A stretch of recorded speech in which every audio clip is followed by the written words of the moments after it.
নমস্কার, জয় শ্রীকৃষ্ণ, জয় কালী। আমি জ্যোতিষ সাধক পরিমল। আজকে আমি যেটি বলবো, আমাদের 12টি রাশি রয়েছে। এই 12টি রাশিতে সমস্ত রাশির মানুষরাই কিন্তু একটু অসুবিধার মধ্যে পড়ে যায়। দেখুন, যেমন ধরুন সাড়ে সাথী আসে কারো জীবনে, কারো জীবনে পাপ কাটতালি যোগ আসে। এগুলো সব রাশি অনুসারে যে পাপ কাটতালি যোগ, সাড়ে সাথী, কেমদ্রুম এগুলোর আসে। এই সময় চলাকালীন বা দশায় তাদের কিন্তু পরিস্থিতি খারাপ হয়। আজকে আমি বলবো মীন রাশির জাতকের সম্বন্ধে।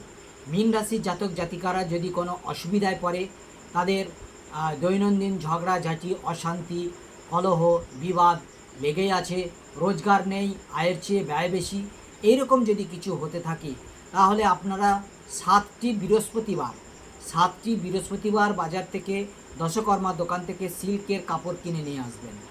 তারপরে এনে সিল্কের কাপড় ওপরে 3টি বাবলা ফুল, 3টি বাবলা কাঁটা, তালের শেকড়, ডুমুর গাছের পাতা এবং চাল কুমড়োর বীজ, এই কয়েকটি জিনিস একত্রিতে মিশিয়ে সিল্কের কাপড়ের উপরে, হলুদ রঙের যে সিল্কের কাপড়, তার উপর রেখে 4টে ফুট এক জায়গা তুলে বেঁধে আপনারা প্রবাহিত জলে, অর্থাৎ গঙ্গার জলে, যেখানে প্রবাহিত জল বয়ে যাচ্ছে, সেই জলে আপনারা দিয়ে দিন, বিসর্জন দিয়ে দিন।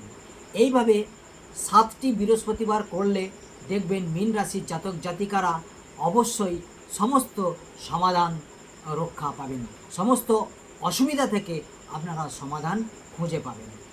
অবশ্যই আপনারা এটা করবেন। ভালো থাকবেন। জয় গুরু, নমস্কার।